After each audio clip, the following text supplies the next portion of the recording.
মায়েরা একটু আগে এসে পৌঁছেছে ইয়তিশার স্কুলে। এখনো জানে না ওর মেয়ে ওকে না বলে কোথায় চলে গিয়েছে। মীরাকে বিদায় দিয়ে আস্তে আস্তে একটু দেরি হয়ে গেছে। মায়েরা তাড়াহুড়ো করে ভিতরে প্রবেশ করলো, সাথে বারবার সময় দেখছে। ওরা আসতে প্রায় আধা ঘন্টা দেরি হয়ে গেছে। পুরো স্কুল ফাঁকা দেখে মায়েরা একটা শুকনো ঢোক গেল। চারদিকে তাকিয়ে কোথাও মায়েরা সন্ধান নেই। ছুটি হলো তো ওকে এখানে কোথাও দেখার কথা আছে, কিন্তু ইয়তিশা কোথাও নেই।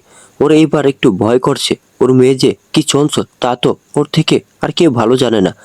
বারবার মন বলছে কোথাও আবার বেরিয়ে গেল না তো, কিন্তু টিচাররা কোথাও ছাড়বে না নিতে না এলে। এই কথা মন মানতেই চাচ্ছে না। এবার সোজা টিচার কক্ষের দিকে পা বাড়ালো, কাউকে বাইরে না দেখতে পেয়ে। টিচার রুমে সবাই উপস্থিত। ওর একটু কেমন লাগলো ছুটির এতক্ষণ হলো তাও কেন সবাই এইভাবে বসে আছে। ও সোজা হেড ম্যামের কাছে চলে গেল। কোনো বনিতা ছাড়াই জিজ্ঞেস করলো, ম্যাম আমার মেয়ে কোথায়? আইবিনা শেখ ইয়তিশা আমার মেয়ে। আপনার মেয়ে ইয়তিশা তো চলে গেছে, সেটা তো ছুটির পরে। মানে কি বলছেন আমার মেয়ে চলে গেছে? মানে কি ম্যাম, আমি তো আসিনি, তাহলে ও কার সাথে গেল? মায়েরাকে অস্থির হতে দেখে উনি বলেন, আপনার মেয়ে তার দাদুর সাথে চলে গেছে, সাথে আপনার ভাইও এসেছিল। কোন দাদু আর কে ভাই? মিস্টার সাইদ চৌধুরী এবং আপনার ভাই ঈশান, ওনারা এসেছিলেন ওকে নিতে। আর আপনার মেয়েকে জিজ্ঞেস করলে বলছে ওরা নাকি সত্যি ওর দাদু আর কাকু। আর দেখুন মিস্টার চৌধুরীকে কেই বা না চিনে, তাই আমরা আর কথা বাড়াইনি, ওনার সাথে যেতে দিয়েছি। মায়েরা ওনার কথা শুনে অবাক না হয়ে পারল না। ঈশানের কথা আলাদা, ও আসতেই পারে, কিন্তু মিস্টার চৌধুরী কেন ওর বাচ্চাকে নিয়ে গেল? ওর কেন জানি খুব ভয় করছে। ওর মেয়েটা ঠিক আছে তো? ওকে আবার কেউ কিছু করবে না তো? বিশেষ করে ওর বাবা রূপী পশুটা। আচ্ছা আপনি বলতে পারবেন ওরা ওকে কোথায় নিয়ে গেছে? কথাগুলো বলার সময় ওর কণ্ঠ কাঁপছিল। হ্যাঁ, ওনারা আপনাকে ওনাদের ঠিকানা দিয়ে গেছে, সেখানে আপনাকেও চাইলে যেতে বলেছে। আচ্ছা ঠিক আছে, আমি আসছি। আর অবশ্যই এর পরের বার আমার মেয়েকে কারোর সাথে যেতে দিতে হলে আমার কাছে একটা ফোন করে বলে পারমিশন নিয়ে সিদ্ধান্ত জানাবেন। এবার হুট করে বড় ব্যক্তি এলেই তাদের সাথে যেতে দিবেন না, তাহলে আমি কাউকে ছেড়ে কথা বলবো না পরের বার। মায়েরা যেতে যেতে মীরাকে ফোন দিয়ে সব জানালো, আর ওকে ওর সাথে আসতে বলল। আচ্ছা দাদুই আমার বাবা কেমন? একদম হিরোদের মতন দাদুই। বাবা কেন আমার কাছে এতদিন আসে নাই? বাবা কোথায় ছিল? আমাকে ছেড়ে থাকতে কষ্ট হয় নাই বুঝি? গাড়িতে চলতে চলতে এমন সব প্রশ্ন করেই যাচ্ছে সবাইকে, বিশেষ করে সাইদ চৌধুরীকে। দাদুই কাকু আমার কখন বাবার কাছে গিয়ে পৌঁছাবো? আর কতক্ষণ লাগবে? ওর কথা শুনে ঈশান উত্তর দিল, একটু অপেক্ষা কর, আর কিছুক্ষণ পর বাবাকে দেখতে পাবে। কথা বলতে বলতে ইয়তীশদের গাড়ি এসে পৌঁছে গেছে একটা মস্ত বড় বিল্ডিং এর সামনে। গেটটা অনেক সুন্দর করে ফুল দিয়ে সাজানো। ঢুকতে গেলে দেখা যায় সামনে কিছুটা দুই পাশের পথে সারি সারি গোলাপ গাছ আছে, দুইটা রঙের সাদা গোলাপি। আর এই সুন্দর দৃশ্য ইতিশা অবাক নয়নে দেখছে। হঠাৎ ঈশানের হাত ধরে জিজ্ঞাসা করলো, কাকু এটা কি তোমাদের অফিস? পাশে বাগানটা এত সুন্দর কেন? এখানে কি হয়? আর আজকে কি কোনো উৎসব আছে যে চারপাশে ফুল দিয়ে সাজানো? না বিগ চাইল্ড, এটা আমার অফিস না, আমি এখানে কাজ করি, সেক্ষেত্রে এটা আমারও অফিস। ওই যে তোমার দাদু আর সুন্দরী আন্টি, এটা ওনাদের অফিস। এখানে সাজানো কারণ আজ থেকে এটাই অনেকে মিলে কাজ করবে, তাই একটু সাজানো আর কি, বুঝলে বিগ চাইল্ড? হ্যাঁ বুঝলাম, কিন্তু আমার বাবা কই দাদুই? সাহিদ চৌধুরীর দিকে তাকিয়ে, চলো তোমার বাবা ভিতরে আছে, কথাটা বলো রাইফা। রাইফা আর বাসায় ফিরে যায়নি ইয়তীশের জন্য। হ্যাঁ চলো। সাহিদ চৌধুরী যখন ভিতরে প্রবেশ করছিল তখন দেখে ইয়তীশ ওদের দিকে এগিয়ে আছে। আব্বু তোমার কি টাইম চেঞ্জ নাই? এতক্ষণ কই ছিলে? সবাই কতক্ষণ ধরে বসে আছে, কোথায় ছিলে এত সময়? কথাগুলো শুনে বোঝা যাচ্ছে ও খুব রেগে আছে, কিন্তু উনি এইগুলো পাত্তা না দিয়ে সহজ গলায় বলল, তোর মেয়েকে আনতে গেছিলাম। হোয়াট? কি বলছো এসো? তোমার মাথা ঠিক আছে? আমার মেয়ে কোথা থেকে আসবে আব্বু? মনে হচ্ছে কথাগুলো শুনে মহাকাশ থেকে পড়ছে। তোমার এই ফালতু নাটক আমাকে দেখাতে আসবে না। নিজের মেয়েকে না চেনা ভান করছো।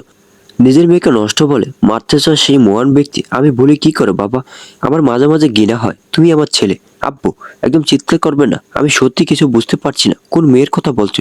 উনি পিছন ফিরে ইতিশাকে ডাকলেন, দাদু তুমি কই, সামনে এসো, বাবাকে দেখবে না? ইতিশা এতক্ষণ ঈশানের পিছনে লুকিয়েছিল। এমন চিৎকার চেঁচামেচি খুব ভয় পায়, এই জন্য ভয়তে ঈশানের পিছনে গিয়ে দাঁড়ালো। সাই চৌধুরী ওকে সামনে এনে ইতিশকে দেখিয়ে বলল, ওই যে ওইটা তোর বাবা। চঞ্চল ইয়তীশা ওনার পুরো কথা না শুনে ইয়তীশকে দেখে দৌড়ে ওর কাছে গিয়ে হাত ধরে দাঁড়ালো। মনে হচ্ছে ওকে দেখে খুব খুশি হয়েছে, চেনা কাউকে পেয়ে খুব খুশি। আরে গাড়িওয়ালা কাকু, তুমি এখানে কি করো? আচ্ছা দাঁড়াও, তুমি অনেক বড় হয়ে গেছো, আগে আমাকে কোলে নাও, পরে বলছি আমি কেন এখানে এসেছি। কথাগুলো বলছে আর ইয়তীশের হাত ধরে টানছে ওকে কোলে তোলার জন্য। এই প্রথম ইয়তীশ এর পাবে মনটা এমন সুন্দর মিষ্টি কণ্ঠের মালিককে ফিরে দিতে পারলো না, ইয়তীশাকে কোলে তুলে নিল। আজকে প্রথম আলাদা এক অনুভূতির সাক্ষী হলো ইউথি। সেদিন যখন ওকে ধরতে যাবে, মায়েরা ওকে বাধা না দিলে নিজের মেয়েকে ধরতো।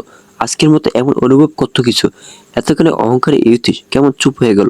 এই গাড়িওয়ালা কাকু, শুনো, আমি কেন এখানে এসেছি জানো? ওই দাদু বলছে এইখানে নাকি আমার বাবা আছে, তাই তাকে পাওয়ার জন্য আমি মাম্মাকে না বলে চলে এসেছি। কি করব বলো? আমি মাম্মাকে কত বলি সবার বাবা আছে, আমার কেন নেই? জানো মাম্মা কি বলে? এটা শুনে ওর মুখে কথা ফুটলো। ইতি জিজ্ঞেস করলো, তোমার মামা কি বলে তোর বাবার ব্যাপারে? মামা বলে, আমার এনিমেল বাবা নাকি আমার জন্মের আগে মারা গেছে, আর জানো যারা মারা যায় তারা নাকি আর ফিরে আসে না।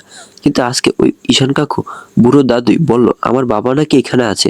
তোর মাম্মা এটা বলে। আচ্ছা, আমার না অনেক দেরি হয়ে গেছে, আমাকে নামা। এখন আমি আমার বাবার কাছে গিয়ে বাবার কোলে উঠবো। জানো তোমার কোলো কেমন বাবা গন্ধ পাই, এমন মনে হচ্ছে। আমাকে নামো তাড়াতাড়ি। সাহিদ চৌধুরী এমন কথা শুনে বলল, দাদু তুমি এখন যার কোলে আছো ওটাই তোমার বাবা। ইয়তিশা ওনার কথা শুনে কতক্ষণ ওনার দিকে, আবার কতক্ষণ ইয়তিশার দিকে তাকাচ্ছে। ইয়তিশা অবাক হয়ে শুধালো, দাদু তুমি কি বলছো? এটা আমার বাবা, ওই যে যেমন সবার বাবা হয়। কিন্তু ওই দিন কেন বললো না গাড়িওয়ালা কাকু আমার বাবা? আর জানো গাড়িওয়ালা কাকু আমার মাম্মাকে ওই দিন অনেক বাজে কথা বলছে, আর আমার মাম্মা অনেক কান্না করছে। এরপর ইয়তিশার দিকে তাকিয়ে বলল, তুমি আমাকে তাড়াতাড়ি নিচে নামো, আমি তোমার কোলে আর উঠবো না। তুমি একটু ভালো না, তুমি আমার মাম্মাকে কষ্ট দিয়েছো, তুমি ভালো হতেই পারো না। কেন এতক্ষণ তো ছিলি, এখন কেন নামবে? তুমি ভালো না, তাই আমার মনে আছে তুমি আমার মাম্মাকে অনেক বাজে কথা বলেছো। আর ভালো বাবারা এমন খারাপ হয় না। তুমি একটু ভালো না, ভালো না। কথাগুলো বলতে বলতে রাগে ওর মুখ লাল বর্ণ ধারণ করছে। ওর এই কথাগুলো শুনে আজকে ইয়তিশের বুকের মধ্যে কেমন করছে। নিজে নিজেকে বারবার প্রশ্ন করছে, কেন ওই বাচ্চা ওগুলো বলার পর এমন লাগছে। আজকে কি একটু ইয়তিশকে কোনো গিফট দিতে পারছে? নিজের কাছের কিছু হারিয়ে যাওয়ার বা তার থেকে আঘাত পা, এটা সব থেকে বেশি কষ্ট দেয়। ইয়তিশা কান্না করছে, সবাই চুপ করাতে চেয়েও চুপ করাতে পারছে না। আর ইয়তি চুপচাপ এক জায়গায় বসে আছে। ওর মনোভাব বোঝা দেয়। এক প্রকার জোর করে বসে আছে দেখে মনে হচ্ছে।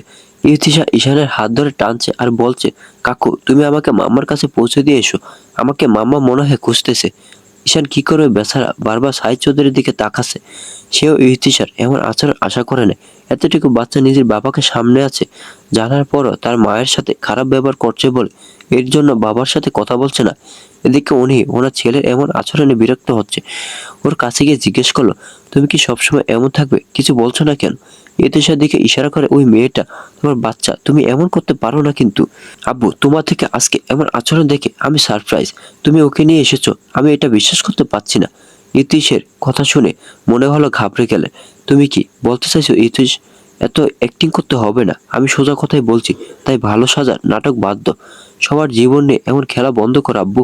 বেশি বাড়াবাড়ি করলে এর ফল ভালো হবে না কিন্তু, মাইন্ড ইট। তুমি আমাকে ভয় দেখাচ্ছ কিন্তু। না একদম না, আর যদি ভয় পাও তাহলে প্রবলেম কোথায়? কথাগুলো বলে ও উঠে ইহতিশের কাছে গেল। চলো আমি তোমাকে দিয়ে আসছি, আমি তোমার মতো পচা লোকের সাথে যাব না। কথাগুলো বলে অন্যদিকে মুখ করে ফেললো। তোমাকে আমার সাথে যেতে হবে, চলো। ইয়তীশ এই প্রথম কাউকে তুমি করে বললো, সাথে এত নিচু গলায় কথা বল। এটা দেখে ঈশান এবং রাইফা দুজনে কেমন অবাক চোখে তাকিয়ে আছে ইয়তীশের দিকে। ঈশান, ভাইয়া আমি কি কিছু ভুল শুনছি? ভাইয়া ইয়তীশকে তুমি বললো? হ্যাঁ তো। এইদিকে ইয়তির সাথে ওর সঙ্গে যাবে না বলে জেদ ধরে বসে আছে। এই মেয়ে এত জেদ কেন? আমি বলছি তুমি আমার সাথে যাবে, সো যেতেই হবে। কিন্তু আমি বলছি তোমার মতো পচা লোকের সাথে যাবো না তো যাবো না। ওদের কথার মধ্যে মায়েরাকে তাড়াহুড়ো করে ভিতরে ঢুকতে দেখা গেল। সাথে মীরা আর ওর হাজবেন্ডও আছে। ওদের এমন ভাবে ঢুকতে দেখে সবার চোখ ওদের দিকে। ও নিজের মেয়ের কান্নারত মুখটা একবার দেখে সোজা সাহিদ চৌধুরীর সামনে গিয়ে দাঁড়ালো। আপনি আমার মেয়েকে কেন এনেছেন স্যার? আমাকে না বলে আপনি আমার মেয়েকে কেন এখানে নিয়ে এসেছেন? তুমি শান্ত হও। আর ওটা আমার নাতনি, আমি ওকে আনতে পারি। সাহিদ চৌধুরী এমন কথা শুনে মায়েরা একটা তাচ্ছিল্য হাসি দিল। এই সমাজের মানুষগুলো কতই না বিচিত্র, যাকে সবাই অবৈধ বলে ওর দিকে একবারও সুযোগ না দিয়ে আঘাত করে গেছে, তারাই এখন মনোহরে অভিনয় করছে। হাসালেন স্যার, আপনি ভুল বললেন। ওটা আপনার নাতনি কেন হবে? ওটা তো আমার মতো নষ্টামের ফল। ভুলে গেলেন নাকি? মনে করে দিব আমি জানি না এখনকার এই মহান হওয়ার নাটক করছেন। আপনারা কি কি করছেন আমি কিছুই ভুলিনি। কথাগুলো বলতে বলতে ও এবার কান্না করে দিল। এরপর আবার বলতে শুরু করলো, আমি ছোট থেকে এমন অনেক অপমানিত হয়ে বড় হয়েছি, এখন আর কষ্ট হয় না এইসব বিষয়। জানেন তো, আমি আমার মা বাবাকে তেমন পাইনি। যখন থেকে বুঝতে শিখলাম সেই থেকেই দেখে আসছি মা বাবার তর্ক, বাবা মাকে মারছে, এমন আরো অনেক কিছু। হঠাৎ কিছুদিন পর আমার মা আমাকে ছেড়ে বিয়ে করে চলে গেল এক মস্ত বড় লোককে। তার পরদিনে আমার বাবা তার বউ নিয়ে এলো, আর শোনা গেল তার আর আব্বুর অনেক আগেই বিয়ে হয়েছিল।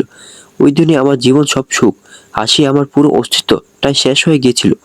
বাবা শুধু নামে ছিল, তার অস্তিত্ব আমার ভিতর থেকে অনেক আগেই মারা গেছিল। এরপর থেকে নিয়মিত সৎমায়ের অত্যাচার, আরো কত কিছু। কিন্তু আল্লাহ মনে হয় একটু ভালো করার জন্য দাদির মতো একটা মানুষ ছিল আমার জীবনে, যে আমাকে একটু হলো সব কষ্ট থেকে আগলে রাখতো। কিন্তু ওই সুখটা বেশি দিন টিকলো না। দাদিও চলে গেল আল্লাহর কাছে, বুঝলেন। দাদি মারা যাওয়ার পর শুনতে হলো আমার জন্য আমার দাদি বেঁচে নেই। আমার ফুফি আমাকে একটু ভালোবাসতো। দাদি মারা যাওয়ার পর ফুফিও আমাকে সবার মতো কষ্ট দিত।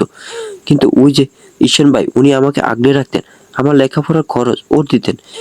আমি বুঝতাম ফুফি এটা ভালোভাবে নিচ্ছে না। এমন করে কতদিন এমনিতেই সবার বোঝা হয়েছিল। এরপর ভাইকে বলে আপনাদের অফিসে ছোট একটা কাজ জোগাড় করলাম। ওই যে শেষে আমার জীবনে কিছুই থাকে না, ওটা এমনভাবে আমার থেকে গেল। নিজের শেষ সম্বল আমার সতীত্বটাকে নিয়ে চলে গেল, যার বোঝা এখনো বয়ে বেড়াতে হচ্ছে আমাকে। তাও কেন আপনি আমার মেয়ের আর আমার মাঝে চলে এলেন। আমার আর কিছু যাওয়ার বাকি নেই আমার মেয়ে ছাড়া, এটা কেড়ে নিবেন না। আমি যেদিন নিজের শেষ সম্বলটুকু হারালাম, এরপরে শুনতে হলো আমি বাজারের মেয়ে, আমি নাকি টাকার জন্য এমন করি। ওই দিনের কথা মনে পড়লো, আমি থাকি না। আমি নিজের সাথে যুদ্ধ করো ওই দিন নিয়ে কিছু করতে পারি না। বারবার একটা কথা মনে হয়েছে, যার মা বাবা নেই তাদের ভালো করে বেঁচে থাকার অধিকার নেই। যদি আপনাদের ভাষায় বলি তাহলে আমি একজন এমন হওয়ার পরও আমি কোনো পদক্ষেপ নিতে পারিনি। ওই ঘটনাটা যথেষ্ট ছিল না।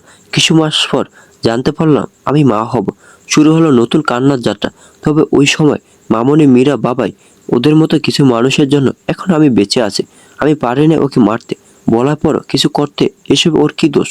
আমি ওকে শেষ করে দিলে আমি নিজেকে হারিয়ে ফেলতাম। সবাই শুনছে ও শুধু আমার মেয়ে, কিন্তু আজ আমি ব্যর্থ, তার বাবার অভাব পূরণ করতে পারিনি। তাই তো ও আপনাদের এক কথা চলে এসেছে। বলা শেষে নিচে বসে পড়লো মাহেরা। কান্নাটা বেরিয়ে যাচ্ছে। ওই জায়গায় উপস্থিত সবাই চুপ করে গেল, কেউ কোনো কথা বলছে না। কথা বলা শেষে মেয়ের সামনে গিয়ে দাঁড়ালো, অতঃপর জিজ্ঞেস করলো, তুমি কি আমাকে চাও নাকি এই পশুকে চাও? আজকে এতটুকু একটা বাচ্চাকে কি প্রশ্ন করছে? এর গভীরতা বুঝলে হয়তো এমন কিছুই বলতো না। আজকে মায়েরা সব ধৈর্য শেষ। একটা মেয়ে আর কত সহ্য করতে পারে? প্রতিনিয়ত লড়াই করে যাচ্ছে একটু সুখে থাকার আশায়, কিন্তু সুখ যে ওর জন্য না, আরো কত সহ্য করবে এমন যন্ত্রণা। কি হচ্ছে কি মাহি?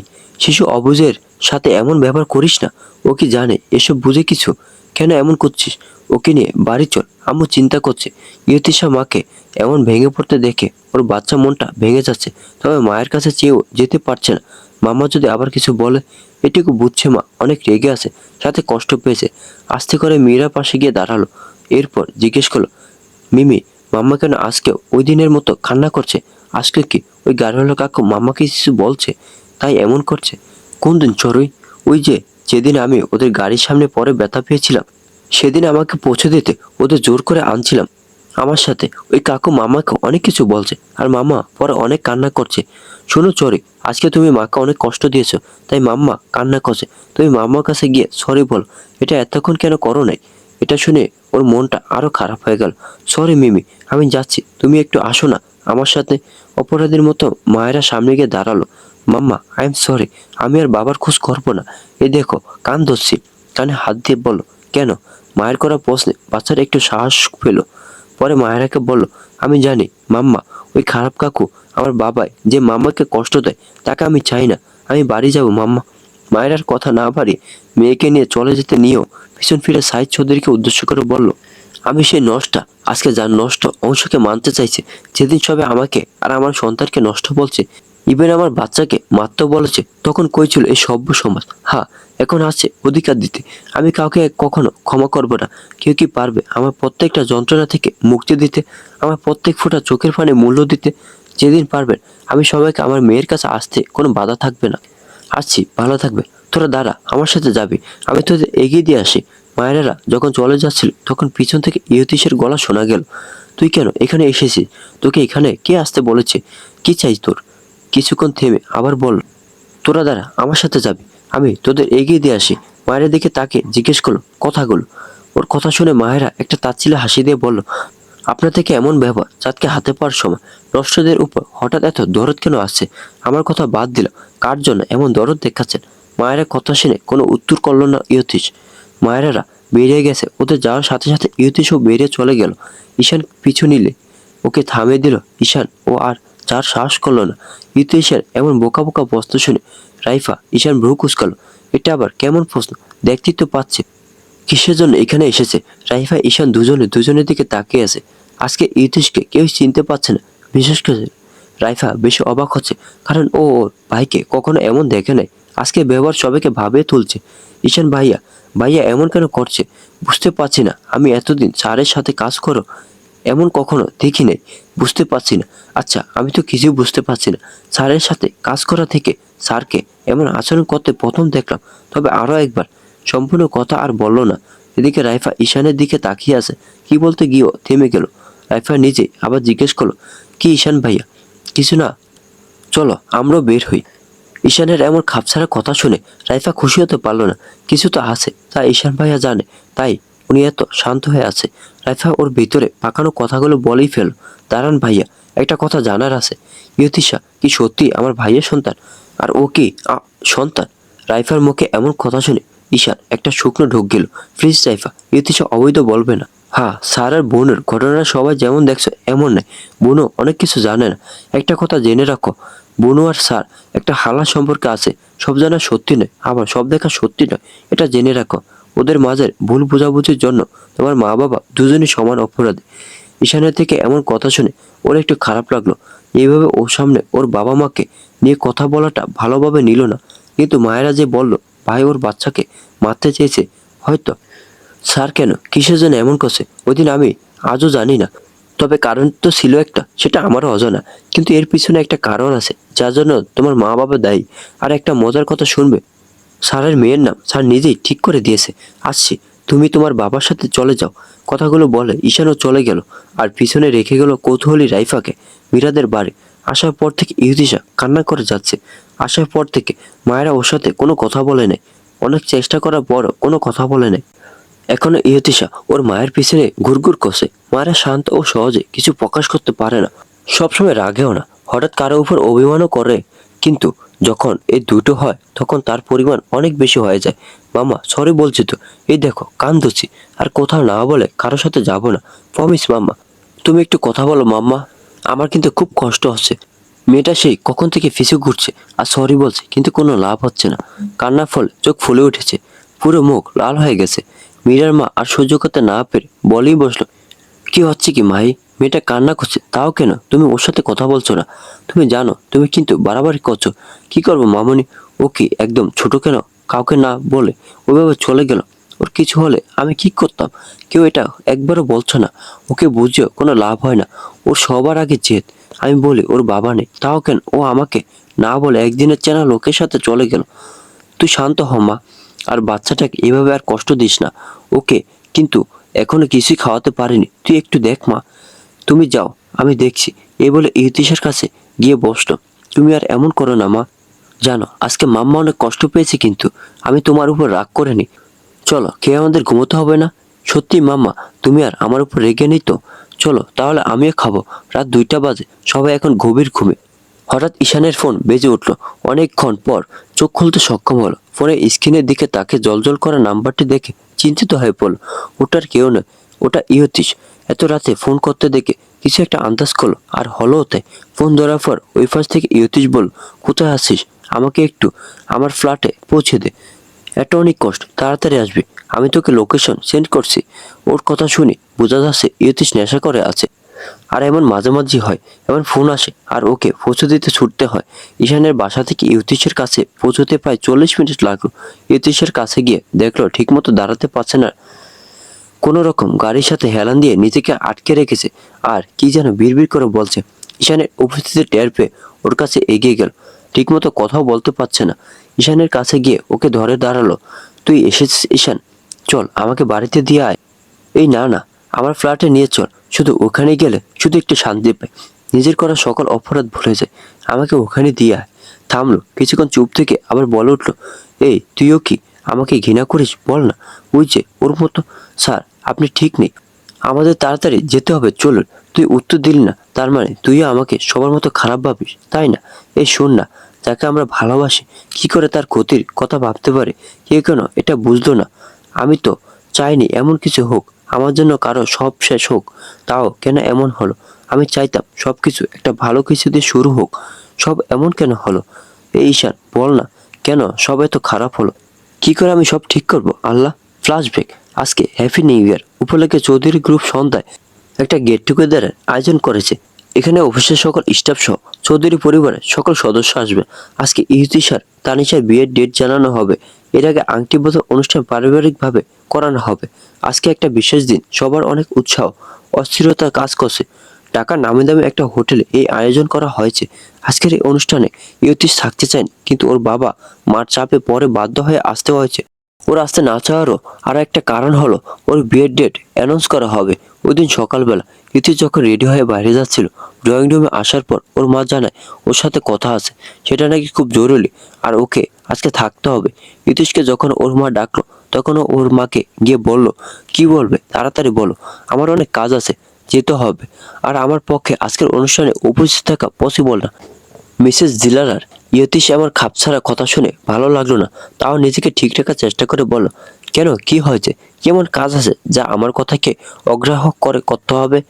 ওকে দেখে মনে হলো ওর মার কথার কোনো প্রভাব পড়ছে বলে মনে হয় না। ও ওর মায়ের সামনে দাঁড়িয়ে আছে। তুমি কি বলবে তাড়াতাড়ি বলো, আমায় যেতে হবে। মিসেস জিলেরা ওর কথা শুনে একটু বিরক্ত হলেন, কিন্তু প্রকাশ করলেন না। আজকে তোমাকে যেতে হবে মানে ওখানে থাকতে হবে। আজকে তোমার আর তানিশার বিয়ের ডেট ফাইনাল করব। সামনের মাসের মধ্যে আমি তোমার বিয়ে দেব। ওনার কথা শুনে ইয়েতে চিৎকার করে বলে উঠল, তোমরা কি শুরু করছো? আমি শুরু থেকে বলে আসছি আমার তানিশাকে পছন্দ নয়, তাও কেন বারবার এমন নাটক সাজো? আমাকে একটু ভালো থাকতে দিবে না বলে ঠিক করেছো তুমি? ছোট থেকে আজ পর্যন্ত সবকিছু ছাপিয়ে দেওয়া ছাড়া আর কোনো কাজটা তুমি করছো? তুমি আমার সাথে এমনভাবে কথা বলতে পারো না, আমি তোমার মা হই। ওর মায়ের কথা শুনে একটা তাচ্ছিল্যে হাসি দিয়ে বলল, ও রিয়েলি? তুমি আমার মা না বললে জানতে পারতাম না। আচ্ছা ঠিক আছে, মানলাম তুমি আমার মা। এখন বলো তো, আজ অব্দি কোন কাজটা মা হিসেবে করছো সবকিছু ছাপিয়ে দেওয়া ছাড়া? মিসেস দিলারা উনি থেমে যাওয়ার না, চিৎকার দিয়ে বলে উঠলেন, আমি যেটা বলছি তুমি তাই করবে। আমি তোমার আর তানিশা বিয়ে দিয়েই ছাড়বো। It's my challenge. তাহলে তুমি শুনে রাখো, আমি যাকে ভালোবাসি তাকেই বিয়ে করব আর তাকে নিয়ে সংসার করব। এই কথার কোনো পরিবর্তন হবে না। আমি এটাই এতদিন যেটা জানতে চেয়েছি তা আজ জেনে নিলাম। তোমার কি মনে হয় আমি জানি না সে কে? তার জন্যই তো এত তাড়াতাড়ি করে তোমাদের বিয়ে দিতে চাইছি। আর শুনো, আজকে তুমি না গেলে তার কোনো বড় ক্ষতি হওয়ার জন্য তৈরি হও। আর তুমি জানো আমি ঠিক কি কি করতে পারি। যাওয়া না যাওয়া তোমার ইচ্ছে। আসছি বলে উনি উপরে চলে গেলেন। এদিকে রেখে গেলেন একটা ব্যর্থ মানবকে। ইয়তিশুর মায়ের কথা শুনে বিড়বিড় করতে লাগলো, না, আমি থাকতে ওর গায়ে কেউ একটা আঁচড়ও কাটতে পারবে না। ইটস মাই চ্যালেঞ্জ আম্মু। বেরিয়ে যেতে যেতে ঈশানকে ফোন করে কিছু কাগজ রেডি করতে বললো নয়, ওগুলো অনেক আগে রেডি করা ছিল, যা সেইগুলোতে কারো সাইনের জন্য ওগুলো প্রয়োজনীয়তা থেমে আছে। ফোন কাটার আগে ইয়তিশের কিছু কথা শোনা গেল, তুই তাড়াতাড়ি ওর সাইন নে, আমি আমারটা এসে করে দিচ্ছি। স্যার একটু তাড়াহুড়ো হয়ে গেল না? না একদম না, মা সব জানতে পেরে গেছে, আর যতক্ষণ না ওনার স্বার্থ হাসিল না হবে উনি যে কোনো কিছু করতে রাজি। আমি আসছি, তুই পেপারগুলো সাইন করে রাখ, পরেরটা পরে দেখছি। আমি তাকে কিছুতে হারাতে পারবো না, কিছুতেই না। আচ্ছা স্যার, আসুন, আমি সব করে রাখছি। ইয়তিশোর কাজ বাদ দিয়ে অফিসে চলে গেল। সবার আগে কাউকে নিজের সাথে আটকে নেক। আজকে অনেকদিন ইচ্ছে পূরণ হলো, হোক না লুকোচুরি করে, তাও আজকের পর থেকে তার উপর সম্পূর্ণ অধিকার ওর। ইয়তিশ আজকের মতো এত খুশি হয়তো আগে কখনো হয়নি। এটা বলে ভুল বলা হবে, যেদিন প্রথম মানুষটিকে নিয়ে একটা অনুভূতি তৈরি হলো আর তাকে তার খুব কাছেই খুঁজে পেল, ওই দিন এত খুশি হয়েছিল, যার একমাত্র সাক্ষী ছিল ঈশান। ওই দিনের সকালটা এভাবে কেটে গেল ইতিশের। কিছু বহুকাঙ্ক্ষিত জিনিস পাওয়ার আনন্দে আলাদা। সন্ধ্যাবেলা পুরো হোটেল জুড়ে সাজসজ্জার সকল গেস্টরা হাজির হয়েছে যথাসময়ে। ইতিশের পরিবার সাথে তানিশার পরিবার ওরা একসাথে এসে পৌঁছেছে। কিছুক্ষণ পরেই সকলের কাঙ্ক্ষিত মুহূর্ত চলে এলো। তানিশা আর ইহতিশের বিয়ের ডেট ফাইনাল করা হলো। 3 মাস পর দেওয়া হলো ডেট। তানিশার বাবা বাইরে আছে, তাই একটু সময় নিয়ে ডেট দেওয়া হলো। বিয়ের আগে তানিশার ইচ্ছে অনুযায়ী একটা দিন দেখে ওদের আংটি বদল অনুষ্ঠান করা হবে। অন্যদিকে ইহতিশের এইসব নিয়ে কোনো মাথা ব্যথা লক্ষ্য করা যাচ্ছে না। ও আসে ওর মূল্যবান মানবটিকে দেখতে। ব্ল্যাক কালার একটা শাড়ি পরছে, সাথে গোল্ডেন স্কার্ফ বাঁধা মাথায়, ঠোঁটে হালকা একটু লিপ বাম দেওয়া, হাতে এটিটা গোল্ডেন কালার ঘড়ি পরা। এতে পুরোপুরি লাগছে ইহতিশের মানবিক। এগুলো অবশ্য সবই তার দেওয়া, ঈশানকে দিয়ে অনেক কষ্ট করে দিতে হয়েছে। ইহতিশ তার মানবিকে খুব গভীর মনোযোগ দিয়ে দেখছে আর কি যেন ভেবে চলেছে। কিছুক্ষণ পর হঠাৎ ওর মাথা চক্কর দিয়ে উঠল। ও তো প্রায় ড্রিঙ্ক করে কিন্তু এত তাড়াতাড়ি কখনো ড্রাঙ্ক হয় না। ওর এমন অবস্থা দেখে দূর থেকে কেউ একজন মিটি মিটি হাসছে। ঈশানও লক্ষ্য করছে স্যারের অবস্থা। ওর কেমন গন্ডগোল লাগছে বিষয়টা। স্যার ড্রিঙ্ক করে কিন্তু এত তাড়াতাড়ি সেন্স হারায় না। এটা যে কেউ ইচ্ছে করে করছে এটা আর বুঝতে বাকি নেই ওর। ঈশান তাড়াতাড়ি করে ইউতিশকে ধরে একটা রুমে নিয়ে গেল। এদিকে মায়েরা ওর মাকে দেখতে পেল, সাথে আছে তার বর্তমান হাজবেন্ড। ইউতিশের মায়ের সাথে হেসে হেসে কথা বলছেন। ওকে ওর মা চিনতে না পারলো, ঠিক ওর মাকে চিনতে পেরেছে। কোনো সন্তান চোখের সামনে মায়ের এই রূপ দেখতে মায়েরও পারেনি। কান্না করতে করতে ওখান থেকে চলে গেল। ঠিক ও যখন ওয়াশরুমের উদ্দেশ্যে যাবে, ঈশানকে একটা রুম থেকে বেরিয়ে যেতে দেখলো। ঈশানকে দেখে ওর কাছে দৌড়ে চলে গেল। ভাইয়া, কি হয়েছে বনু? তুই এমন কান্না করছিস কেন? ভাইয়া, মা। ওকে আর কিছু বলতে না দিয়ে ঈশান বলে উঠলো, হ্যাঁ আমি মামিকে দেখেছি। তুই কার জন্য কান্না করছিস? যে তোর কথা না ভেবে নিজের সুখের কথা চিন্তা করে তোর শৈশব নষ্ট করে দিয়ে চলে গেল, তার জন্য কান্না করা মানায় না বনু। মামা আর মামি দুটি অমানুষ, আর ওদের জন্য কান্না করা মানায় না তোর। ঈশানের কথা শুনে ওর কান্না থামলো। ঠিকই তো, কাদের জন্য কান্না করবে? ওই বাজে মানুষগুলোর জন্য। ঈশান চলে গেল। বেখেয়ালি ভাবে ইউতিশ রুমে ঢুকে গেল। তারপর যা হওয়ার তাই হলো। ঈশান এসে দরজা বন্ধ দেখে কিছু করার আগে তানিশা মা এসে ওকে তাড়িয়ে দিল। বেচারা ঈশান আর কি করবে? ওনার কথা মানতে বাধ্য। মিসেস দেলারার বোন বলে কথা, ওনার কথা না শুনলে পরে খবর করে ছাড়বে, তাই ওকে বাধ্য হয়ে চলে যেতে হয়। মিসেস নীলু যদি জানতো ভিতরে কে, তাহলে কি হতো তার সবার ভাবনার বাইরে। সকালবেলা ইতিশ যখন মায়ের রেখে ওর পাশে ওই অবস্থায় দেখলো, ওর মাথা গরম হয়ে গেল। ওই জায়গায় যদি অন্য কেউ হতো তাহলে কি হতো এটা আর ভাবতে পারছে না ও। এই বোকামে ওর মাকে দেখে এত ইমোশনাল হয়ে গেল যে কই যাচ্ছে তাও একবার দেখবে না। আর নিজেকে বাঁচাতে কেন পারলো না ও? ইতিশ না হয় হুঁশে ছিল না। এই বোকা মেয়েটা বোকামির জন্য আজকে কত বড় একটা ঘটনা ঘটে গেল। আবার একটা সকাল নতুন কিছু সূচনা নিয়ে হাজির। কালকে ঈশান ইতিশকে ওর ফ্ল্যাটে দিয়ে ও আর বাড়ি ফিরে যায় নাই। এমন মাঝে মাঝে ঈশান ওকে পৌঁছে দিয়ে ওই দিন থেকে যায়। তবে কালকে একটু বেশি নেশা হয়ে গিয়েছিল ইতিশার। সাধারণত এতটা মাতাল হয় না, কিন্তু কালকে মনের দুঃখে একটু বেশি বাড়াবাড়ি করে ফেলেছে। মাঝরাতে ইতিশের খবর নিতে রাইফা ফোন দিয়েছিল ঈশানকে। মাঝে মাঝে তো এমন করে। আর রাইফা ওর ভাইয়ের খোঁজ নেয়। আর কেউ তেমন কখনো ওর খোঁজ নেওয়ার প্রয়োজন বোধ করে না, বাবাও না। ঈশান ইতিশের ফ্ল্যাটে আসলে পাশে একটা রুমের জন্য আছে, ওখানেই থাকে। বাসাটা বেশ বড়, তবে এখানের খবর ইতিশের মা বাবা কেউ জানে না। বিশেষ করে ইতিশের মা কখনো ওর খোঁজ নেয় না, শুধু পারে সবকিছু চাপিয়ে দিতে। ইতিশের খারাপ হওয়ার পিছনে মূল ভূমিকা ওর মায়ের। কিছুক্ষণ হলো ইতিশের ঘুম ভাঙছে। ঈশান হয়তো কিচেনে কিছু করছে, এটা ও সবসময় করে। এই বাসায় আসলে ও রান্না করে, এটা নতুন কিছু নয়। ইতিশ পাশে তাকিয়ে দেখলো কফির একটা কাপ আর পাশে একটা ছোট বটল সাইজের পটে কপি রাখা, যাতে ও উঠে খেতে পারে, জাস্ট এটুকুই। এটা দেখে ইতিশ একটা হাসি দিল। যার মা বাবা নিজের সন্তানের কোনো খোঁজ নেয় না, সেখানে একটা বাইরের ছেলে ওর জন্য কত কিছু করে। ব্যাপারটা খুব মজার লাগে ওর কাছে। মাথাটা একটু ব্যথা করছিল ঘুম থেকে ওঠার পর, কিন্তু এখন আর করছে না কফিটা খাওয়ার পর। এখন ইতিশ ফ্রেশ হয়ে নিচের দিকে রওনা হলো। এদিকে ঈশানের নাস্তা তৈরি করা প্রায় কমপ্লিট। সবকিছু ডাইনিংয়ে সাজিয়ে রাখছে। ইতিশকে নামতে দেখে ওর কাছে গিয়ে বসলো। স্যার, কিছুক্ষণ আগে আপনার বাবা ফোন দিয়েছিল, আজকে নাকি কোনো ইম্পর্টেন্ট ডিল ফাইনাল করার আছে, আপনাকে তাড়াতাড়ি যেতে বলছে। ঈশানের কথা শুনে ইতিশ একটা বাঁকা হাসি উপহার দিল। ঈশান ইতিশের এই হঠাৎ হাসির মানে বুঝলো না। স্যার পাগল হলো নাকি? আল্লাহ জান। স্যার, আমি কি বললাম? আপনি এমন কেন হাসছেন? ঈশানের থেকে এমন প্রশ্ন শুনে ইতিশ একটু বিরক্তি নিয়ে ওর দিকে তাকিয়ে বলল, সেটা তোকে ভাবতে হবে না। আজকে আমি কোনো অফিসে যাচ্ছি না, আমি অন্য কোথাও যাচ্ছি। কি কাজ? এটা ঈশান জানে না। ওকে না জানে স্যার তো কোনো কাজ করে না। তাহলে আজকে এত জরুরি কাজ ফেলে স্যার কোথায় যাবে? নিজের জানার ইচ্ছে মনেই চাপা দিয়ে দিল। কিন্তু স্যার, আপনার বাবা তো খুব রেগে যাবেন, সাথে অনেক সমস্যা ক্রিয়েট হবে। সেনের এমন প্রশ্নে ইতিশের কোনো ভাবান্তর দেখা গেল না। সবাই বসতে বসতে জবাব দিল, সো তাতে আমি কি করব? আসছে আমাকে আমার মেয়ের বাবার পরিচয় দিতে স্টুপিডের দল। আসছে আমার সাথে লাগতে, একে তো পরে দেখছি। আগে আমার জরুরি কাজটা সম্পূর্ণ হোক। আর ঈশান মিস্টার সাইদ চৌধুরীর উপর নজর রাখ। ইতিশের এমন কথায় একটু অবাক হলো বইকে, কিন্তু ফের কোনো প্রশ্ন করতে পারলো না। কিন্তু জানার আগ্রহ সেটা কোথায় রাখবে? ওকে স্যার, কিন্তু আপনি আজকে কোথায় যাবেন? আমার জানা মতে আপনার আজকে কোনো ইম্পর্টেন্ট কাজ নেই। ঈশানের কথার উত্তর না দিয়ে ওকে জিজ্ঞেস করলো, তুই পাখির স্কুল চিনিস? স্যারের কাছে হঠাৎ এই পাখি সম্বন্ধে শুনে ঈশান একটু অবাক হলো। এই পাখিটা আবার কে, বুঝতে পারছে না। আর কার স্কুলের ঠিকানা ও জানবে? আবার পাখির কথা জানতে চেয়েছে এত মিষ্টি গলা। ঈশান ইয়তিশকে জিজ্ঞেস করে বসলো, স্যার এই পাখিটাকে? ঈশানের প্রশ্ন শুনে ইয়তি স্বর গলায় উত্তর দিল, আমার মেয়ে।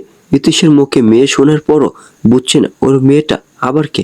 এই বোকা ঈশান। আজকে ইয়তিশের এত নরম ব্যবহার হজম করাটা একটু কষ্টকর। মানে স্যার একটু বুঝিয়ে বলে। ঈশানের এমন বোকা বোকা কথা শুনে ইয়তিশ রাগের মাত্রা আকাশ ছুঁই। না বুঝার কি আছে ইডিয়েট? আমি আমার মেয়ের কথা বলছি, স্টুপিড। ঈশান বোকা এতক্ষণে বুঝলো ইতিশ কার কথা বলছে। বুঝতেই ওর মুখটা হা হয়ে গেল। এত তাড়াতাড়ি স্যার ইতিশের সাথে মিট করবে এমন তো স্যার আগে বলেননি। হ্যাঁ স্যার, আমি ইতিশের স্কুল চিনি, তবে স্যার মনে হয় না ইতিশা আপনার সাথে দেখা করবে। আমি কি জানি তুই ওকে আমার কাজ পর্যন্ত এনে দিয়ে তো ছুটি, তারপর তুই যেখানে খুশি সেখানে যাবে। আজকে আমি আমার মেয়ের সাথে দেখা করতে চাই। ইতিশের বাবলেশীন উত্তর। দুই মা মেয়ে অনেক রাত অবধি গল্প করতে করতে ঘুমিয়েছে, তাই আজকে উঠতে একটু দেরি হয়ে গেছে। ইতিশাকে স্কুলে দিয়ে মাইয়ার মীরা ওরা ওদের স্কুলে যাবে। আজকে ওদের 4টা পর্যন্ত ক্লাস হবে, তাই ইতিশাকে ছুটির পর মীরার মা আনতে যাবে। কালকে ওদিক থেকে আসার পর থেকে ইতিশার মন খুব খারাপ ছিল, কিন্তু সকাল হতে না হতে ইতিশা তার আগের ফর্মে ফিরে এসেছে। হা গো চড়ুই, এখন আপনার মনের অবস্থা কেমন? একদম বেশি ভালো নানুই। জানো মাম্মা আমার উপর আর রাগ করে নাই। জানো কি হয়েছে? মীরা ওদের কাছে আস্তে আস্তে জবাব দিল, তুমি না বললে আমরা কেমন করে জানবো? অন্যদিকে মীরার মা মীরার সাথে একটু সুরে বলল, হা হা তাই তো, তাড়াতাড়ি বলো তো কালকে কি হয়েছে চড়ুই? কালকে ঘুমানোর আগে মাম্মা আমাকে অনেকগুলো গল্প বলেছে। জানো আমার অনেক মজা করছি। তিশু তাড়াতাড়ি খাবার কমপ্লিট করো, আমাদের বের হতে হবে তো। স্কুলে যেতে হবে না মা? হ্যাঁ মাম্মা, এই তো আমি তৈরি। নানুই আর নানাই দুজনে মিলে আমাকে রেডি করে দিয়েছে। জানো মাম্মা, মিমি নানাই কিছু পারে না আমার চুলগুলো ঠিক করতে গিয়ে যা অবস্থা করেছে না। তারপর নানাই আর নানুই দুজনে যুদ্ধ করেছে কে আমাকে বেশি ভালোবাসে। আচ্ছা অনেক হয়েছে, তাড়াতাড়ি খাবার খাও বলেই হাসতে শুরু করলো। ওর সাথে যোগ হলো মায়েরা আর মীরা। এভাবে খুনসুটির মধ্যে দিয়ে কেটে গেল ওদের নাস্তার সময়। মায়েরা যখন রেডি হয়ে বের হবে বলে বসার ঘর থেকে এলো, তখন মীরা মা ওর পাশে এসে দাঁড়ালো। মামনি কিছু বলবে? শুন না মা, একটু কথা বলার ছিল তোর সাথে। শুনে প্লিজ, রাগ করবি না, কথা দে। কিছু সমস্যা মামনি? কি হয়েছে বলো না। তোর মা আবার ফোন দিয়েছিল, তোর সাথে কথা বলতে চাইছে, তোর নাম্বার চাইছিল। মামনি আজকের পর যেন ওই মহিলাকে আমার মা বলতে না শুনি। তুমি এমন করলে আমি কিন্তু চলে যেতে বাধ্য হব। আসছি মামুনি, নিজে খেয়াল রেখো। আর ইতিশাকে তাড়াতাড়ি নিয়ে এসো, আমি ফোন দিয়ে ওর খোঁজ নেব। কিছুক্ষণ আগে ইতিশাকে পৌঁছে দিয়ে চলে গেছে ওরা। ইতিশার ক্লাস শুরু হবে 10টায়। ওর ক্লাস শুরু হওয়ার আর কিছুক্ষণ সময় বাকি আছে। বাচ্চারা বাইরে ছোটাছুটি করছে। হঠাৎ গেটের সামনে বড় একখানা গাড়ি এসে থামলো। ভিতর থেকে নামলো আইবান চৌধুরী ইয়তি, তার সাথে আছে ঈশান। দুজনে গাড়ি থেকে নেমে সোজা ভিতরে ঢুকে গেল। উদ্দেশ্য হেডম্যামের কক্ষ। হেডম্যাম কোনো কাজে ব্যস্ত আছে দেখে বোঝা যাচ্ছে। ঈশানের আওয়াজ পেয়ে উনি মাথা তুললেন। মে কাম ইন ম্যাম? ইয়া কাম। ইয়তিশ দেখে উনি সালাম দিয়ে কথা বলেন। কথার এক পর্যায়ে ইয়তিশ বলল, কিছু লাগবে না, আমি শুধু আমার মেয়েকে চাই, ওকে ইমিডিয়েটলি আনানোর ব্যবস্থা করে। কিন্তু স্যার ও মা কালকে ওনাদের সাথে যেতে দিয়েছি বলে অনেক রেগে গিয়েছিলেন। আজকে আবার ওকে নিয়ে গেলে সেটা আমি দেখছি। আর আপনাকে কিছু করতে হবে না, ছুটিটাকে পেয়ে যাবে। ইতিশ এই বলে বের হয়ে গেল। ইতিশ গাড়ির সাথে হেলান দিয়ে দাঁড়িয়ে আছে। তখন দূর থেকে দেখা গেল ইতিশা হেলতে দুলতে ঈশানের হাত ধরে এগিয়ে আসে। ইতিশের এমন হাঁটার স্টাইল দেখে ইতিশ বাঁকা আসলো। অবশেষে ইতিশের সামনে এসে দাঁড়ালো। এই গাড়িওয়ালা কাকু। বাচ্চাটা সম্পূর্ণ কথা বলতে পারলো না।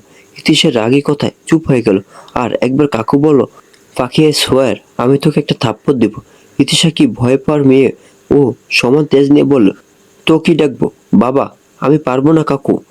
তোমাকে কি আমি ভয় পাই নাকি যে এমন চিৎকার করছো? এমন করলে আমি কিন্তু চলে যাব। নেহাত আমি ভালো বাচ্চা বলে কারো কথা ফেলতে পারি না, তাই এসেছি। কাকু তুমি নাকি আমার জন্য না খেয়ে থাকছো, কেন এমন করছো? ইউতিশ বুঝেছে যে এই মিথ্যা কথা বলে ওকে এখানে এনেছে। ঈশান ইতিশার বাচ্চা বলা শুনে বলল, এই তুমি দেখি নিজে নিজেকে বাচ্চা বলছো, আবার আমি বললে তোমার সমস্যা হয় কেন? ঈশান আর একটা ফালতু কথা বললে তোকে একটা থাপ্পড় দিব, মাইন্ড ইট। না মানে স্যার, একদম চুপ, একটা কথাও বলবি না। আর এই পাখি, গাড়িতে উঠ, আমরা রেস্টুরেন্ট যাব। কিন্তু কেন? তুই জানিস না আমি তোর জন্য এখনো কিছু খাইনি? আমি আর এমন কিছুক্ষণ থাকলে অসুস্থ হয়ে পড়ে যদি? ইতিশা কতক্ষণ ঈশানের দিকে তাকিয়ে আবার ইতিশার আচরণ পর্যবেক্ষণ করছে। ইতিশাকে দেখে মনে হবে ও খুব গভীর চিন্তায় আছে। একবার মন বলছে চলে যায়, আরেকবার মন বলছে মা যদি জানতে পারে তাহলে খবর আছে, কিন্তু ওর তো বারবার ইচ্ছে করছে বাবার সাথে যায়। ওই ভাবনার মাঝে ইতিশ বলে উঠল, তুই জানিস না আমি তোর জন্য এখনো কিছু খাইনি। আমি আর এমন কিছুক্ষণ থাকলে অসুস্থ হয়ে পড়ে যদি। ও ছোট মাথা, ও তো কথা বোঝে নাকি যে যা বলে ওর কাজ তাই বিশ্বাস করা। কিন্তু তুমি কেন আমার জন্য খাও নাই? ইতিশের প্রশ্ন শুনে ইতিশের ভাবনার সেই উত্তর, সেটা আমি কি করে জানবো? ওই ঈশান বলছে ও জানে, কিন্তু তুমি না খেয়ে আছো সেটা ওই কাকু জানবে কি করে? এটা কেমন বোকা বোকা কথা গাড়িওয়ালা কাকু। ইতিশের কাছ থেকে আবার কাকু শুনে রাগটা বেড়ে গেল। এই অভদ্র বাচ্চা বারবার নিজের বাবাকে কাকু বলছে, তাই কারো সহ্য হয়? এই পাখি, আমি তোর বাপ লাগে, খালি বারবার কাকু কেন বলছিস? হ্যাঁ, কথাগুলো বলে ওর দিকে তাকিয়ে আছে। তুমি আমার পাপা সেটা আগে মনে ছিল না? এতদিন কোথায় ছিলে? হ্যাঁ, এখন আসছে এই কাকু নাকি আমার পাপা? আমার মাম্মা তো বলে নাই তুমি আমার সত্যি সত্যি পাপা। ও ছোট্ট মনের কিছু ছোট্ট প্রশ্ন করে তারপর শান্ত হলো। ওর জানার ইচ্ছে হয়েছে তাই জিজ্ঞেস করছে, কেউ কিছু জানলে বা বুঝলে ওর কি? ওই পাখি, একদম বেশি কথা বলবি না। তোর মা না বললে কি তুই আমারই মেয়ে? আর কি বললি আমি তোদের খোঁজ নেই? তুই কি দেখছিস আমি তোদের খোঁজ রেখেছি কিনা? এই ঈশান, কিছু বল। এই পটলকে, এই কাকু একদম পটল বলবে না, বলে দিচ্ছি। আমি পটলের মতো দেখতে নাকি যে আমাকে পটল বলছো? নীতিশের কাছে তেড়ে এসে কথাগুলো বলল। ভয় পাইছি। আরেকবার কাকু বল, একটা থাপ্পড় দিব। ওদের এমন টম এন্ড জেরির ঝগড়া দেখে ঈশান বিরক্ত হয়ে গেছে। কেউ কাকে ছেড়ে কথা বলছে না। গেট ইয়থিস তার সীমার বাইরে গিয়ে এক অদ্ভুত আচরণ করছে। এদিকে এদের যুদ্ধ থামার নাম নিচ্ছে না। স্যার, আপনার কি শুরু করলে? স্যার, আপনিও কি ছোট যে বাচ্চাদের মতো ঝগড়া করছেন, তাও আবার নিজের মেয়ের সঙ্গে? স্যার, আপনি কাজ ফেলে এই করার জন্য এসেছেন? ঈশানের কথা শুনে দুজনে একটু থামলো। এরা নাকি বাবা মেয়ে, এদের দেখলে কেউ এটা বলবে না, বরং এক দেখে বলে দেবে এরা একে উপরে জাত শত্রু। আচ্ছা ঠিক আছে, অনেক কথা হয়েছে। ঈশান, তুই কাজে যা, আমি ওকে নিয়ে যাই। স্যার, আমি আপনাদের সাথে যাব না কেন? আমি বলছি তাই তুই যাবে না। এ পাখি, তাড়াতাড়ি গাড়িতে উঠে বস, আমি তোমার সাথে যাব। যদি মাম্মা কিছু বলে? মাম্মা তোমার কাছে যেতে না করছে, তাই আমি তোমার সাথে যাব না। আমি গেলে মাম্মা কষ্ট পাবে। এই বলে চলে যেতে নিয়ে আবার পিছন করে বলল, কাকু টাটা, আসছি। তুমি আর আমার কাছে আসবে না, আমি আর তোমার সাথে কথা বলবো না। ইতিশের কথাগুলো বলতে দেরি হলো, কিন্তু ইতিশের ওকে কোলে তুলে নিতে সময় লাগলো না। ঈশান ঘটনা আকস্মিকতায় স্তব্ধ। ঈশান এতটা আশা করে নাই এই হার্টলেস মানব এর থেকে। ঈশান, তাড়াতাড়ি গাড়ির দরজা খোল, আমিও দেখি ও আমার সাথে না গিয়ে কোথায় যায়। আর ওর বোকা মামার ব্যবস্থা পরে করছি। ঈশান তাড়াতাড়ি করে গাড়ির দরজা আনলক করে দিল। এদিকে ইহতিশা চিৎকার করছে, এই পচালো, আমাকে নামো, আমি তোমার সাথে কোথাও যাব না। এই কাকু, এই আমি তোর ফাদার, বারবার কাকু বলে মাথা নষ্ট করিস না, পাখি ভালো হবে না কিন্তু। বলে ইতিশাকে গাড়ির ভিতরে বসে দরজা লক করে দিল। ইতিশাকে গাড়ির ভিতরে রেখে ঈশানের কাছে গিয়ে বলল, তুই চলে যা, আমার কাজ হলে আমি আবার ওকে দিয়ে যাব। চলে যেতে নিয়ে আবারও বলল, এই শোন, তুই পাখির মায়ের সাথে আমার মিট করার ব্যবস্থা কর, এট এনি কষ্ট ওকে। কথাগুলো বলে আর এক সেকেন্ডও সময় নষ্ট না করে হর্ন করে চলে গেল।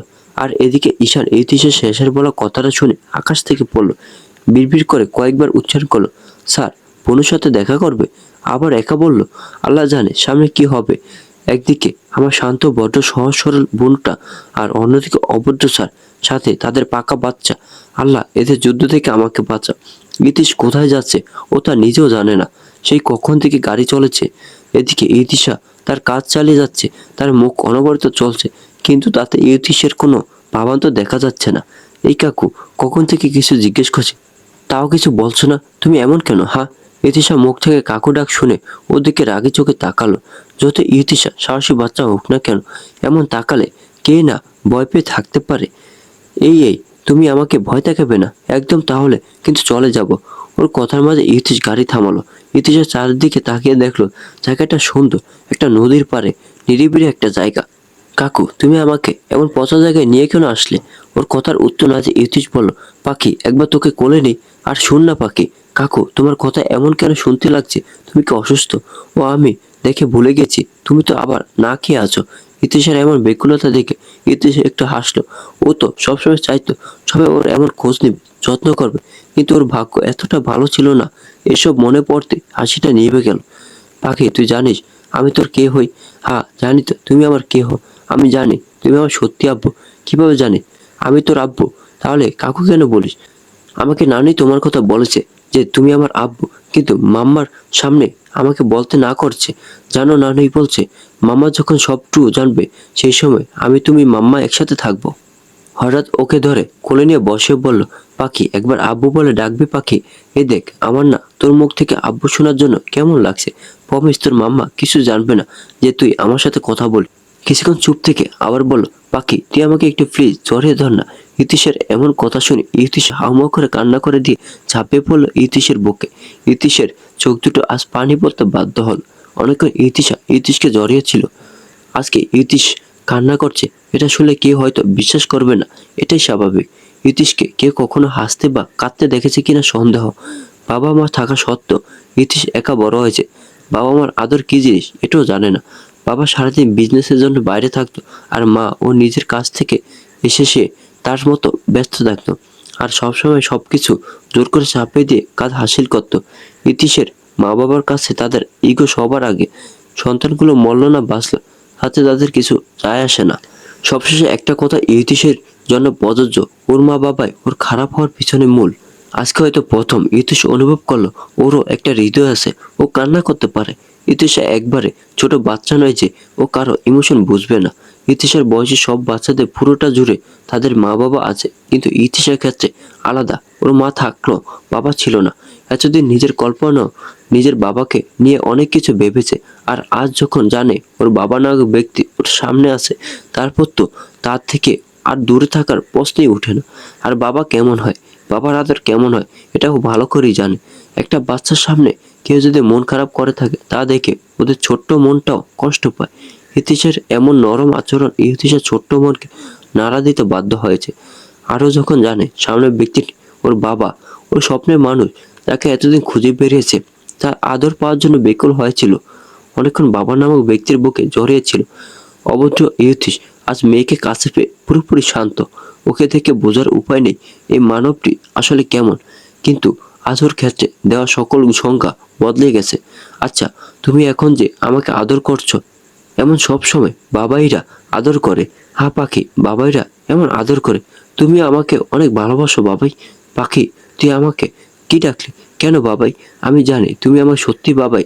জানো নানি আমাকে তোমার কথা বলেছে, আর জানো আরো বলেছে সববার থেকে আমার বাবাই বেশি ভালো। সত্যি তো নানু এটা বলেছে?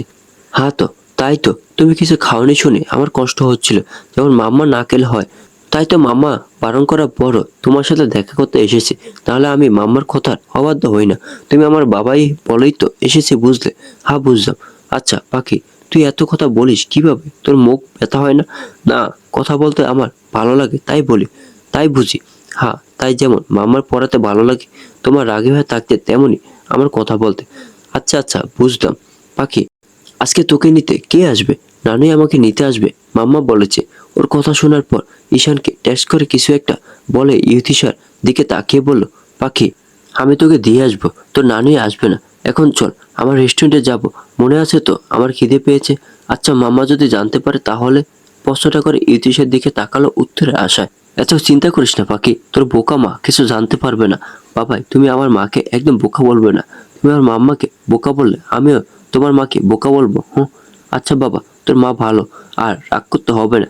চল আমরা যাই এবার। হ্যাঁ হ্যাঁ চল। এবার বলে থামলো, আবার কিছু একটা ভেবে বলল, শোনো বাবাই আমার না পড়তে ভালো লাগে না, তুমি আমাকে তোমার কাছে নিয়ে যাবে, সাথে আমার মাম্মাকেও। হো, খুব তাড়াতাড়ি তোকে আর তোর বোকা মানে তোর ভালো মাম্মাকে আমার কাছে নিয়ে আসবো। একটু অপেক্ষা কর, তারপর আমরা তুই তোর মাম্মা আমি একসাথে থাকবো, বুঝলি? কিন্তু একটু তাড়াতাড়ি করো, আমার তোমার কাছে থাকতে ভালোই লাগছে।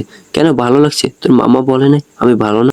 ইভেন তোকে তো আমার সাথে মিশতো না করছে, আর এত দ্রুত আমাকে তোর ভালো কি করে লাগে পাখি? উফ, তুমি বুঝো না তোমার কাছে আসলে কেমন খুশি খুশি লাগে, যেমন মামার কাছে থাকলো হয়। ইউতিশের কথা শুনে ইউতিশ একটু হাসলো, তবে ওটা আর ইউতিশার দেখার সুযোগ হলো না। এভাবেই কাটলো আজকের দিনের একটুকরো সময়। আজকে দিনে কিছুটা সময় বাবা মেয়ে ময় ছিল। সন্ধ্যাবেলা মায়েরা আজকে এসে থেকে লক্ষ্য করছে ইউতিশা একটু বেশি খুশি, এর কারণ খুঁজে পাচ্ছে না। মায়েরা ওর মামুনিকে জিজ্ঞেস করে, তিনি বলছেন কে জানি বাচ্চাদের আবার খুশি হতে কারণ লাগে। দেখ গিয়ে স্কুলে হয়তো কোনো মজার ঘটনা ঘটছে, নতুন ফ্রেন্ড হয়েছে, তাদের সাথে হয়তো মজা করছে, তাই এত খুশি হয়েছে। মায়েরা উত্তরে বলল, হবে হয়তো। আচ্ছা মামুনি আমি ঘরে যাই, ওকে একটু পড়াতে বসাতে হবে। যাকে পড়ানোর জন্য সারা বাড়ি খোঁজা হচ্ছে সে তার মিমির ঘরে বসে আড্ডা দিচ্ছে। মায়েরা দরজার বাইরে থেকে দেখলো পাকা বুড়ির হাসি। এই হাসি যা ওর ক্লান্তিকে এক নিমিষে দূর করে দিতে পারে। আমি কি ভিতরে আসার পারমিশন পেতে পারি? ইউতিশা আর তার মিমি। ও মাম্মা, তুমি আসো না, দেখো আমি আর মিমি গল্প করছি, তুমিও গল্প করবে আমাদের সাথে। হ্যাঁ, তার জন্যই তো আসা, কিন্তু আরো একটা কারণ আছে, অনুমতি পেলে বলতে পারে। বলবো মাম্মা? ও মামা, তুমি আমাকে আবার মাম্মা ডাকছো? তার মানে আমি সত্যি বেশি বড় হয়ে গেছি? বলো না মিমি। মীরার দিকে তাকিয়ে জিজ্ঞেস করলো। হ্যাঁ, তুমি বড় আছো নাকি ছোট তা পরে দেখবো, আগে বলো আজকে কি স্কুলে নামে কোথাও গিয়েছিলে? স্কুলের কথা শুনে ইতিশার মুখটা কালো হয়ে গেল। 1 মিনিটের মধ্যে রুমে যাও, পড়তে কে বসবে? আমি? সারাদিন বড় বড় বলে মাথা খাও, আর পড়ার সময় মন কোথায় থাকে? মনে থাকে না সন্ধ্যার পর পড়তে বসতে হয়? আহ মাহি, কি হয়েছে তোর? বাচ্চা মানুষ এমন করে কথা বলছিস কেন? দেখ মুখটা কালো হয়ে গেল। মায়ের রাগী মুখ দেখে ইতিশা চুপচাপ ঘরে চলে গেল। ও যেতেই মায়েরা হেসে দিল। কি এক অবস্থা যে সবার মাথা খারাপ করে দেয়। সে কিনা মায়ের সামনে এলে চুপ। তার মতো শান্ত বাচ্চা খুঁজে পাওয়া মুশকিল। মীরা তো চড়ইয়ের কি হলো? পাকা কথা বন্ধ হয়ে গেল। আচ্ছা আমি যাই। পড়ার কথা শুনে মুখের এদিকে তাকানো যাচ্ছে না আজকে। আর এই অভিমান কমবে না মনে হলো। যা যা দেখ গিয়ে আমার চড়িটা রাগ করছে কিনা। হ্যাঁ যাই। মায়েরা বলে চলে গেল। যাওয়ার পথে নিচ থেকে ওর মামুনি গলার আওয়াজ পেল, সাথে আরো একটা খুব পরিচিত কারো কণ্ঠ শোনা গেল। তাড়াহুড়ো করে নিচে গিয়ে যাকে দেখলো তাকে হয়তো আশা করেন এই সময়। বন্ধুরা, আজকের গল্পটি এ পর্যন্তই। যদি গল্পটি ভালো লাগে তাহলে ভিডিওটি লাইক করুন। আর গল্প সম্পর্কে কোনো মতামত জানা থাকলে কমেন্ট করতে পারে। আর এই গল্পের পরবর্তীতে কি ঘটে তা জানার জন্য এবং এরকম আরো সুন্দর সুন্দর গল্প পাওয়ার জন্য আমার চ্যানেলটি সাবস্ক্রাইব করে বেল আইকনটি বাজিয়ে রাখুন। ধন্যবাদ।